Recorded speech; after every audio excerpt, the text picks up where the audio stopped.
Hey, how's it going? What makes a really good, great fantasy movie? There are a lot of really great fantasy movies out there, but what is it about the movie that makes it great? Is it the fantasy part of it?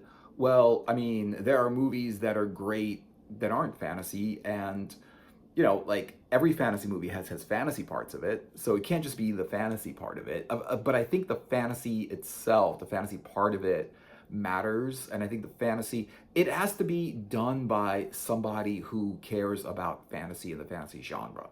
It has to be someone that loves fantasy because the fantasy parts of it have to be fantasy. There were like there's a series like Game of Thrones, for example, where it is fantasy. It becomes medieval fantasy at some point, but a lot of Game of Thrones is just medieval fiction. There's a lot of fiction, there's a lot of drama, there's a lot of like interpersonal relationships, there's a lot of politics. There's kings and there's like, it's called Game of Thrones. I mean, of course it's going to be about politics, right? So it's got that. I mean, it has like the Mother of Dragons, but then it's got a lot of more just warriors who don't have any magic, who aren't really fantasy, right? It's not like she's not the center character. She's not the main character, the Mother of Dragons, right? She's just one character in a gigantic play that they provide. And a lot of people really, really like Game of Thrones, so I'm gonna say like that's probably really good fantasy. I haven't gotten into it. I tried reading the book a little bit, but a lot of people really like it. It actually was, I think, one of the series or one of the things that happened recently that made fantasy a lot more mainstream, other than CGI computer generated special effects. Right, that made a lot of people take fantasy a little bit more seriously because the special effects were better. Like, how can you take a movie seriously where it's a maybe it's a Godzilla, but it's a person in a rubber Godzilla suit, smashing the a small little like model of Tokyo. You know what I mean? It's just like you can't take that seriously because like the old special effects in these movies, they were bad. They were very, very bad. And the newer special effects is what made fantasy a little bit more mainstream, a little bit more better. So I'm going to say that, like, yeah, like the special effects mattered, but there are a lot of fantasy movies with bad special effects or like low budget special effects that are still great.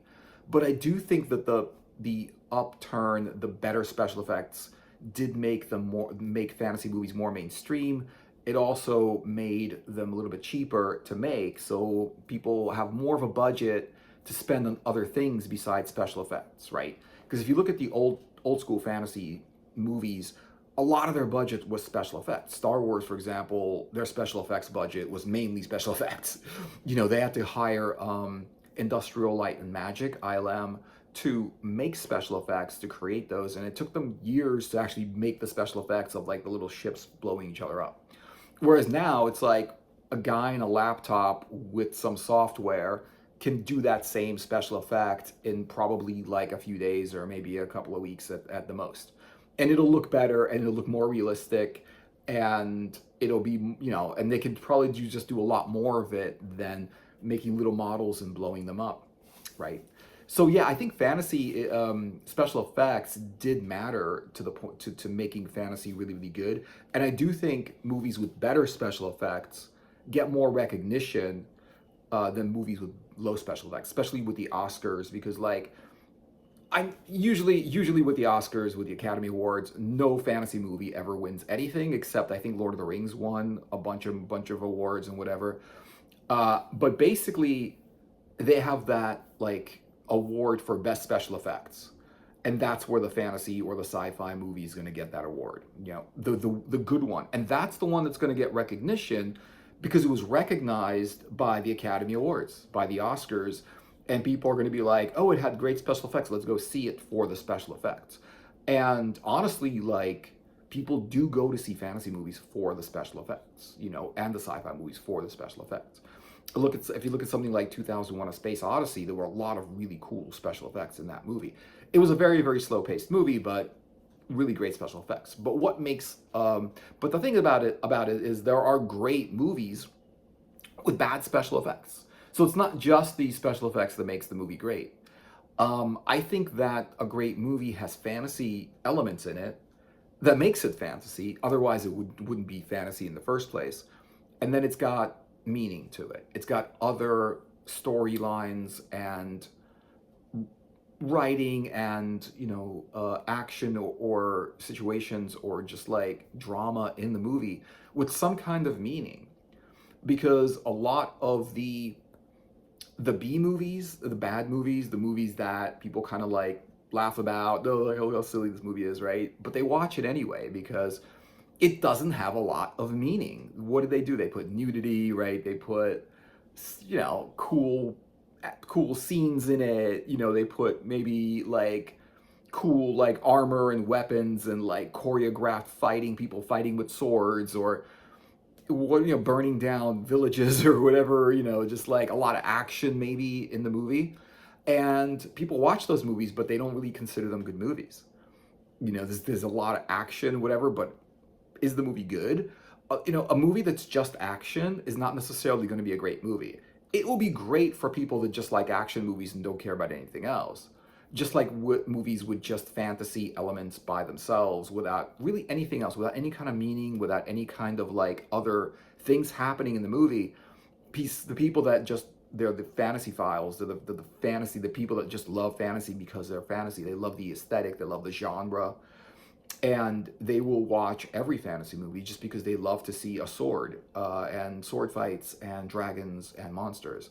And definitely it's something that I feel like fantasy is more of an extension of um, like kids uh, kids fairy tales and whatever, because like I feel like fairy tales are for kids, fantasy movies are for adults or kids a little bit older that are going to watch this kind of thing, because there's a lot of like there's action and there's sword fights and there's all kinds of like stuff happening in fantasy movies, right? The Witcher, for example, they're trying to make that a good fantasy movie. Well, they made really good video games from the Witcher, and the series I really couldn't get into too much, but it does have all of the fantasy like aspects to it, and I think that's the thing. A lot of people really do like The Witcher, and other people say it's a ripoff of of other characters, namely Elric of Melniboné, who was written by a different author, and is an old story from before when before The Witcher was made, mainly because of how The Witcher looks.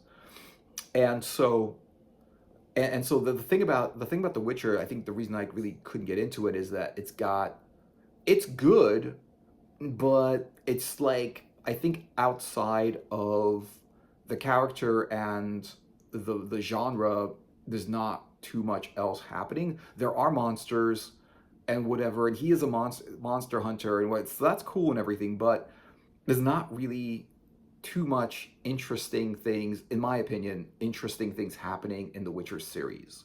I really wish there was. I really want to like The Witcher because I did watch some of it. I really want to watch more of it, but for some reason, I don't feel like there's too much substance. There's a little bit of substance in there, but I don't know. It feels a little bit slow paced and like not really a lot of substance. It's got action and whatever, but for some reason, it's just a little bit not that interesting for some reason. Movies, they do that. They hit or miss on people, right? They have that je ne sais quoi, right? That something in it that you like for whatever reason you might not even know, right? But it's something in it that you like. Um, a movie like Conan the Barbarian was a great movie, could have been a very, very bad movie. And I think the main reason why it was a great movie is because people that were involved in making that movie really cared about the movie. They cared about it, and the writers were good, the actors were good, the director was good, the score was good, like the clothing, the art direction was good, the choreographed fights were very, very realistic and good. They even got like those fights. They even got injured for real. Like the actors got injured with those swords during those fights just to make those fights look realistic. They got actual injuries, you know. And so like everything about it was really really good, and the actors were really good, you know. But people thought even the characters were good. I mean, it was also based on a story like an old, series that was like comic books and novels that were based on something that people have been following and something people liked for a very long time. I think the original Conan was way back like the 50s, maybe before the 50s. I don't know exactly when, but Conan was something. Conan was actually considered some great novels, some really good books. And then they did a run of comic books on Conan. It was a comic book before it was even a movie. But I was thinking Arnold Schwarzenegger, before I knew who he was, before like he was he was really anybody. Like he was just this bodybuilder guy. Like I didn't even know he was that. I just thought he was a B actor. Like to what was typical at the time. He was a B actor. Like, oh, it's just some guy, Conan Sword. It's Conan the Barbarian, some guy, right? And then you watch it, and then you realize, like, not even right away. Like at first, like you don't really realize the movie was good. And then like years later, I watch it again because I have it on DVD. I have both of them, Conan the Barbarian, Conan the Destroyer. And Conan the Barbarian, I watched it later and I was like, man, this is a really good movie. This is a better movie than I thought it was, right? And it surprised me how good it was because it looked like a B movie. It looked like a movie that was just another fantasy movie that was made, Conan the Barbarian, whatever it was. And I think though there was a lot of reasons why that was such a great movie. And I think if you look at the two movies, Conan the Barbarian and Conan the Destroyer, you'll see some reasons why Conan the Barbarian was great and Conan the Destroyer was, for a lot of people, let down. And Conan the Destroyer, I think, is the reason why we still haven't had another Conan movie with Arnold Schwarzenegger. We had another Conan movie with a different actor, and I felt like when I did see that movie, I thought that there was nothing in that movie that was interesting. Like there was some fights. It was just so like it was forgettable to me. Like I don't remember exactly even what happened in that movie because it was just like there was nothing to grab onto. There was nothing interesting in that movie, right? It was just a Conan story by someone I think that didn't really maybe really know anything about Conan or care about making a great movie. I think that when that other Conan movie came out, they wanted to use the name Conan to get people to go see the movie, to make it popular, to make it like search engine popular, because people are always going to be looking for, mainly because of the Arnold Schwarzenegger movie, right? The first Conan the Barbarian. People are always going to type in into their phones, into their computers, Conan the Barbarian, right? And the results is going to be Conan the Destroyer, Conan the Barbarian, and that third movie that came out. It's gonna pop up. So whether that movie was good or not, it doesn't matter. It's got the name Conan in it, therefore it's gonna pop up. It's like a band that sounds like has the same name as a different band. So every time, but one's a good band and one's a bad band, and so when you type in the good band looking for the music of that band, the other band always pops up because it's got the same name, right? It's just that kind of example, right? Whether it was whether that second band was good or not, people are still going to recognize it. People are still going to see that other, people are going to have watched the first Conan and then the second Conan and want to see more Conan, and they're of course they're going to see the third Conan, But the thing is that like that later Conan is going to be a letdown for like a lot of people. Maybe some people like it. With movies, of course, some people like them, some people don't like them, whatever. But that third Conan had nothing in it. Even the special effects weren't good. Like, there was nothing about it. Um, and so that's the thing about it. People are always going to find it. People are always going to find the bad version, and no matter how bad that movie is, people are still going to watch it because it is Conan 3, made famous by Conan 1, right? And so that's the thing about it is with Conan the Barbarian, and Conan the Destroyer, going into that is Conan the Barbarian was great for reasons that are kind of like also why Conan the Destroyer wasn't good. Because one had these things that makes these fantasy movies great, and one kind of didn't have it. So it wasn't that bad of a movie, but it wasn't a great movie. It was more of a B movie, and then more of the kind of movie people expected from the first one. So what happened with Conan the Barbarian is, yes, it was medieval, yes, it was fantasy, yes, it was sword and sorcery because there was other sorcerers in it, and there was magic, and there was demons, and there were like, like Thulsa Doom was a wizard and stuff. Like he would turn into a snake, So so it had sword and sorcery, but it had a lot of other stuff. It had romance. It had like a romantic storyline. And it had a lot of feeling to it, like right from the beginning, it really makes you feel for the characters. In the beginning, like beginning of Conan, first he's with his father. His father is teaching him about the sword, saying you can't trust men or beast or anything, or or God, or you can't trust any like man or beast or deity or God or whatever, but you can trust the sword. You can't trust anything else in life, right? That's kind of like what that, whether true or not, that's what he was teaching Conan when Conan was a little kid, right? And part of the reason why Conan grew up to who he was. But that kind of like that whole thing kind of felt like it started with the way of the sword. Like he was teaching the way of the sword, not only to Conan the child, but also to the people that were watching. And it's sort of like a great opening to a movie that's just going to continue on that level, on that line. It was about the sword, like completely from beginning to end. So he's living in this village, and he's got his father who loves him and tells him about this, and the village gets destroyed, raided by these like raiders, by Thulsa Doom and his like soldiers and whatever on horseback, burning the village, destroying everyone, killing him, killing his people, killing his family, killing everyone around him, taking the children, enslaving them. I mean, it was just, like, oh man, look what happened. And you really do feel for these like people who are just like living in this village. And then you feel for Conan, who's not, starts off as a child slave, then grows up and becomes like a fighting slave or something, like in the movie, where he's like thrown into this pit, and he's got to fight for his life to survive.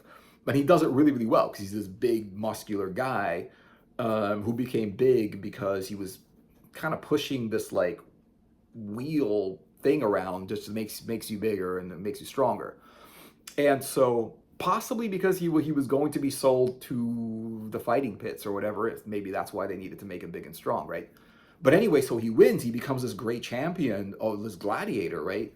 And and then he's freed, and then he's like, he goes off on his own and he finds adventure. I mean, like it's got such meaning. It's got so much meaning. It's got like all these people. So he finds adventure, he finds friends, he finds love, he finds money. He becomes a thief. He becomes someone who, doesn't care. He's just gonna steal, but he doesn't steal from anyone. He steals from the evil tower that was in that city, right?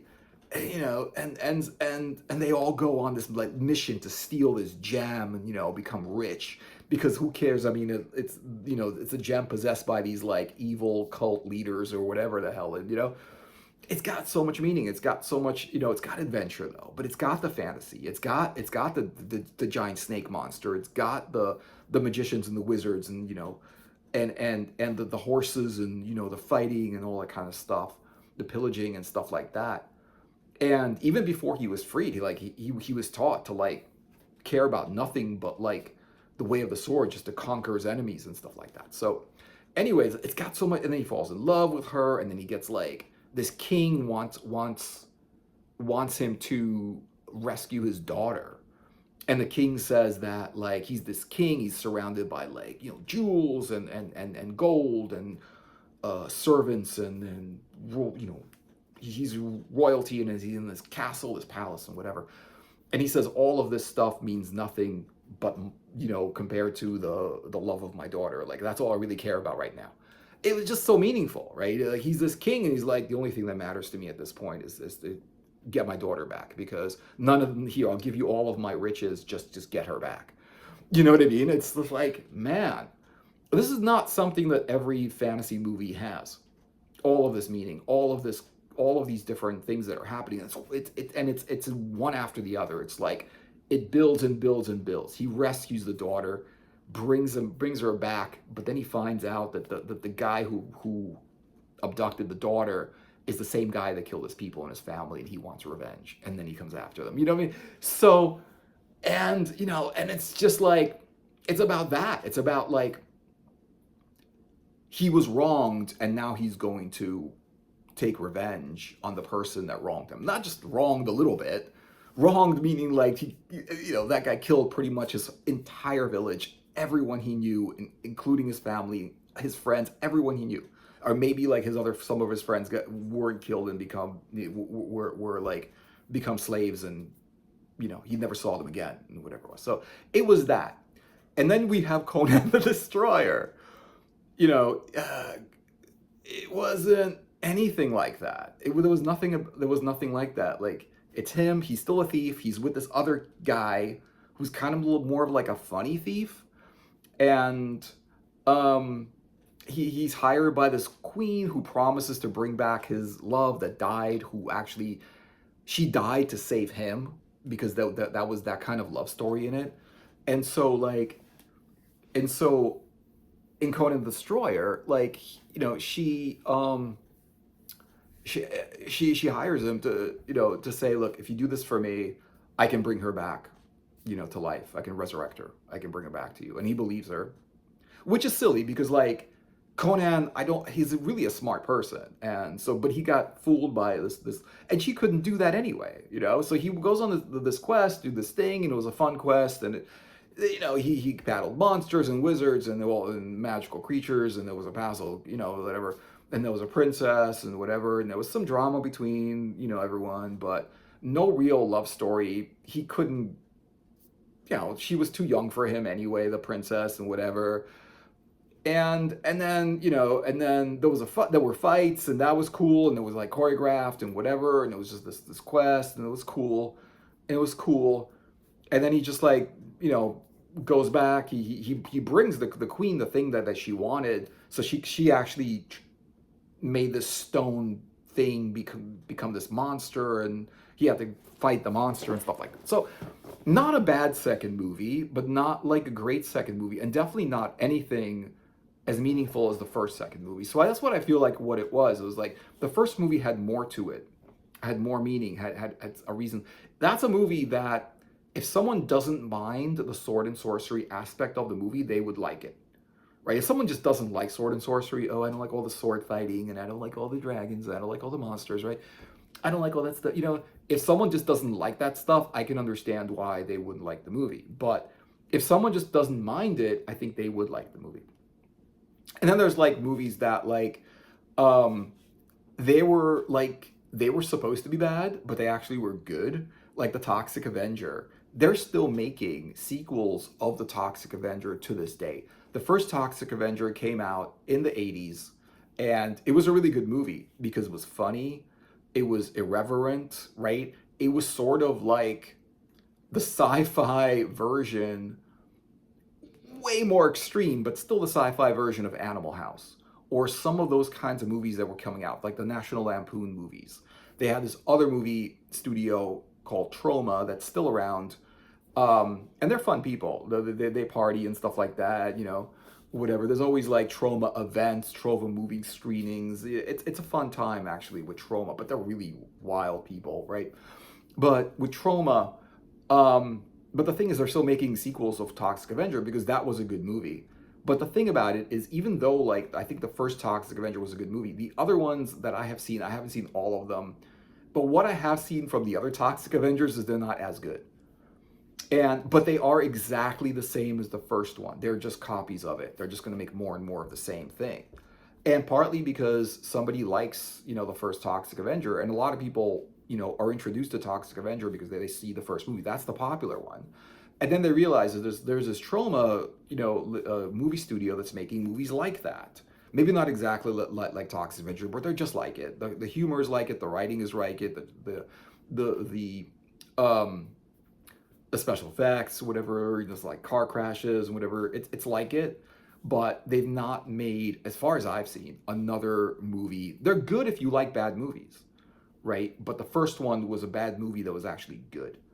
And that's the thing about it, is that like when movies are like so low budget that you you spend nothing on the special effects or like the car crashes or the car races or whatever it was, and you just spend it all on, getting better actors, getting better recording equipment and editing equipment and whatever, if you spend more money on that and less on special effects, you have more of a budget. Which is why I think that like with bad movies, that there's more like bad, good, but B movies like cult films, like bad movies in fantasy than in everything else. But I think every genre actually has bad movies. Like even romance genre has bad romance movies. But people that like romance movies will watch all of them, right? Comedy movies, there's bad comedy movies. There's really good comedy movies. They're great comedy movies, right? But there's like horrible comedy movies. And it's the same reason why movies that are just funny without anything else to it is just like, you watch the movie, you laugh, and the movie's about nothing, right? And that's the thing I feel about like fantasy movies. It's like you watch it, you see the special effects, you see the acting, you see the fighting, the choreograph, the monsters, the talking dragons, the talking people riding unicorns and stuff like that, um, and it's not about anything else. It's just putting that together, and I think that what that is mainly is just people that really don't care about the genre and people that don't really care about making anything good. They just want to put together a movie, right? They're just like, let's just throw together a movie, partly because like let's make some money out of it, you know? And the same reason why there's bad sequels is because whenever they do something that's just for money, it almost always comes out bad. Like I don't know what movie they've ever made. Oh, we're just gonna make this movie for the money, right?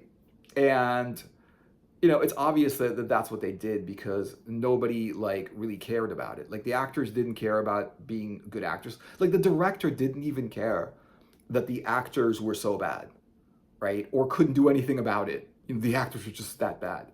A good director would be like, okay, I like how you said that, to the actor would be like, okay, I like how you said it, but maybe try it like this. Or maybe do it like this. Or just try to direct the actor a little bit to maybe be a little bit more convincing, be like make people feel like that they're watching something real, not something staged, you know. And that's the thing about it is that like budgets matter, but do they always matter, right? Like there's low budget movies that aren't there's like low budget movies that are really good. There's a lot of low budget movies that are good, and there's movies with like huge budgets that are like really bad movies, right? They go in the theater, right? It's obvious that they spent millions of dollars on this movie, but they completely dropped the ball on it. Like maybe they had a bad director, maybe they had like someone that didn't understand the genre, maybe they had just bad actors and whatever it was, but they had like this huge budget. Like why hire bad actors, right? Maybe because the people that were hiring the actors really like didn't hire good ones, right? But the thing is like, actors, have you ever seen like people like applying for like a role in a movie? There's like a line all the way down the street, round the block, and around the entire freaking corner of wherever those people are like, trying to get into that movie, trying to do a screen test or whatever, right? And there's like hundreds of people that want that role. How do they ever give it to someone that doesn't know how to play that? I would say out of like 200 people that want that part in that movie, even if none of those people, even if that movie doesn't have a budget to pay a really good actor, or none of those people like, uh, I'm sure like one of those people is going to be good for it. Like out of 200, 300 people, they're just sitting there all day trying to get one person to do this. It's hard to believe that like 200 people can't act this one role, right? One of them must be good. They did the thing with Star Wars. They hired great people because they knew who to hire, right? And that's another thing is that like or this happens sometimes where you hire like a very very famous actor to be in the movie just because that actor is just going to bring people in to see the movie. And it's another one of these things where like it's search engine friendly, you know? Put Keanu Reeves in a movie. It doesn't matter. Put him in a bad movie that he's willing to like pay him enough to for him to say, okay, I don't think this movie's that great, but I'll act in it and I'll do my best in this movie. He's gonna be great in the movie, but if the rest of the movie sucks and they're just giving him enough money so that he'll do it, it'll be a bad movie, but it'll have Keanu Reeves in it. So when people search for Keanu Reeves movies, that movie will pop up, right? Not because and people probably have never heard of it because they're like, Keanu Reeves did this movie? I've never heard of this before. But when things pop up on search engines, you can instantly download that movie and watch it right away. Right? So you need something that people are gonna recognize. And I think that's why people are making these modern films that are not that good, which are just like the same name as the older ones. And they're just changing everything about it, like Battlestar Galactica. I'm sure people to this day are like looking for like Buck Rogers movies, and they're probably gonna find the old Buck Rogers TV show in there, right? But like there hasn't been a Buck Rogers movie in years, right? But there has been a Battlestar Galactica. Now Battlestar Galactica was a very very popular TV series. I don't know if there were any movies, but there might have been, but whatever. But it was a very very popular TV series back in the 80s or around that time, maybe 70s or 80s or around that time. That was a very very popular TV series. Really good really, I mean, it was spaceships and robots and just space fights and things like that, like spaceships shooting each other basically, and there were like other planets and there were adventures and stuff like that, right? And so they were like, we're gonna make another Battlestar Galactica. And they completely changed it to the point where it was like, why call it Battlestar Galactica and use the same names? They used the same character names. Starbuck was the character name from Battlestar Galactica. They used him, but they made him. They cast a completely different person as Starbuck, completely different. They didn't have they just had the name Starbuck because they knew people were gonna look for that. They're gonna be like, oh, what's that movie? What's that series with the character Starbuck? Because he was known. He was like the main character of the entire series. So the people are gonna be like, what's the main character of that? What's the main like of that? What's that series with that character Starbuck, right? And they're gonna put Starbuck into their search engine, and it's gonna pop up Battlestar Galactica. Oh, have you seen this new one? This new series of Battlestar Galactica, right? And that's gonna pop up, and they're gonna have like two. If you search Starbuck, you're gonna see both versions of Starbuck. You have the new one and the older version, and people are gonna be like, oh, I haven't seen this version. What is this? This is different, but it's called Battlestar Galactica. It's not like, from what I've seen, I haven't seen all of the new Battlestar Galactica, but from what I have seen of it, it's different, like completely different. Like the Cylons are different. Like everything is, it's just they changed it so much that it's not like, really, it's not like the old Battlestar Galactica. I think they kept some things the same just because of continuity, but they changed it so much.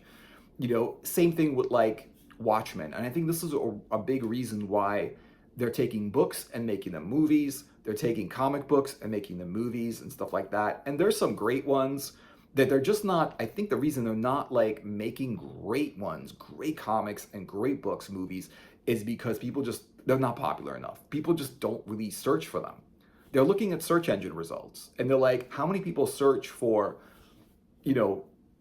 for example, The Watchmen? And when you look at the movie The Watchmen, brought back the comic book The Watchmen to the point where they were making new comics. They were like, I think that they had a comic book called Before the Watchmen, or they had other they were making Watchmen comic books again, not by Alan Moore, who did the original Watchmen. I don't think he was making any, I doubt it. He didn't like the movie. He didn't want to be part of the movie. And I think he didn't want to be part of anyone making comic books other than him of the Watchmen. But they were making other comic books. Like in the comic book stores, there were tons of Watchmen. Right after that movie came out, all of a sudden there was this renaissance. They started making Watchmen comic books again. And they were making them about the characters in the Watchmen, like the comedian and Silk Spectre and stuff like that. All the characters in the Watchmen, they were making that. But that's the thing about it, is people are searching for Watchmen because it was a great comic back in the day. And they might have heard of it. They might have heard someone recommend it. They might have been in a comic book store and it was like, maybe like recommended comics. You got to read the Watchmen. It's one of the most, I think, recommended comics in comic book stores. If you ask anyone like, what's one of the best comic books that you'd recommend, I would say like a lot of people would say read The Watchmen. Really great series, only 12 books, but fantastic series. So they made the movie, they made it different, which I liked because I already read the original Watchmen. And what I liked about the movie is they had the same characters in the same world and everything, but not everything was the same.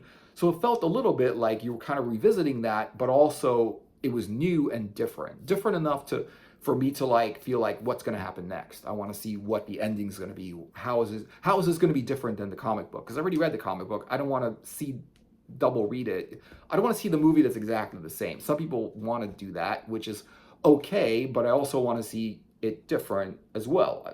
If it was the same, that would have been fine, but if it was different, I like that too. But in this, but with the Watchmen, I like that it was different.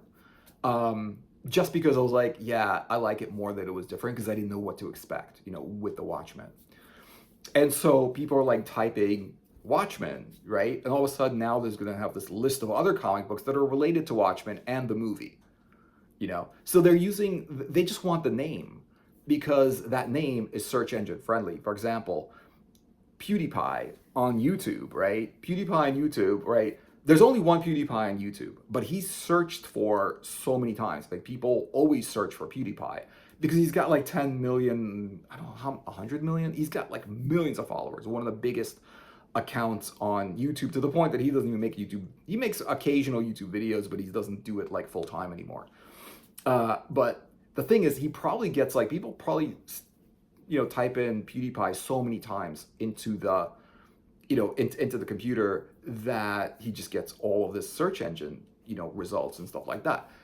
Let's just say somebody else who wasn't PewDiePie had the name PewDiePie, and whenever like anybody would type in the original PewDiePie, they would get this other guy also, and they'd be like, okay, who's this other PewDiePie? And they'd watch him. Whether that person was good or bad or whatever, they liked him or didn't, it didn't matter because they would watch him anyway because it would pop up on the search engine. People would know who he is, right? So that's why you need like a great actor in your, that's why you need Harrison Ford in your new Star Wars film, because people are like, oh, Harrison Ford's in this one, let me watch it. Like Blade Runner 2, right? Blade Runner, the second Blade Runner. Harrison Ford was in that. I was like, oh, okay, we can watch that. And even if Harrison Ford wasn't in that, the fact that it's Blade Runner 4020, whatever that date was, right? It was just like it will pop up when you're looking for Blade Runner. Oh, there was a sequel to Blade Runner, right? It's like I didn't know there was a sequel to Blade Runner and stuff like that. So it's why I think that like they're using like names and stuff like that. But I think that with fantasy movies, an original fantasy movie that cares about what it's doing and doesn't want to do these like cheap kind of cash grabs or not be who they really are. They're not like these poser fantasy movies or like these poser movies that are trying to like be a movie but they're not the movie. They just sound like them or they say they are and stuff like that. I think it comes down to like, do you care about it and do you have talent? Do you want to bring talent together? So, for example, there was Alejandro Jodorowsky who made comic books. He made movies. Alejandro Jodorowsky he did this Dune version. Well, he wanted to do this Dune version of Dune. He wanted to do Jodorowsky's Dune. Yes, it is already called Dune and people were already reading Dune and stuff like that, but there's been other movies in Dune and they just haven't been that popular, and I really don't know how popular Dune the book is anyway. It's very popular, but I don't think everyone's heard of it. It's not like mainstream. But the thing about Alexander Jodorowsky is he knows how to hire talent. He hired Mobius. He wanted to hire Pink Floyd.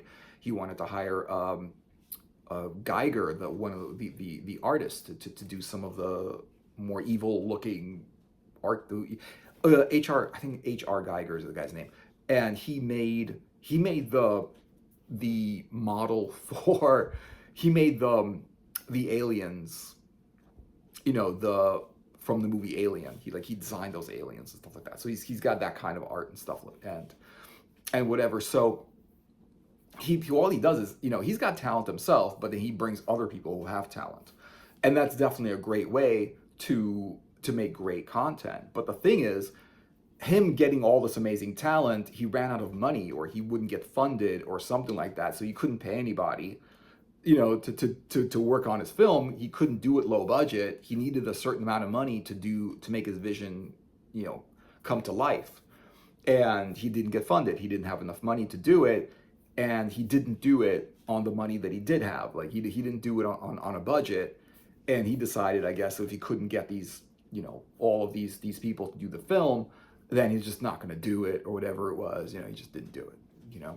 So that's the thing about it. He cared about it, but he didn't have the talent to do it and stuff like that. So it's definitely that. And it's definitely that the movie's a real movie done by real people that really want to make a great movie, and not like a poser movie done by poser people to just make a poser movie and just like call it whatever it is and just like throw it out there and be like, hey, look at this one. If you like fantasy, check out this movie because it's what it's one thing to try to make a great movie and fail. It's another thing to try to make a really bad movie that they think is going to make a lot of money and succeed. And I think that's where the bad movies come from, just people just like, like, why are you making this movie? Oh, okay, because, you got funded and now you want to do this and whatever. So, yeah, so that's just some of the reasons I think like some of these great movies and some of these bad movies exist, and some of the different kinds of movies exist in the whole sphere of the fantasy genre. So yeah, so thanks for watching, guys. I hope you enjoyed the video. Give it a like and a subscribe if you want, and let me know what you're thinking in the comments, and I'll see you guys in another video. Take care and later, and have a great day.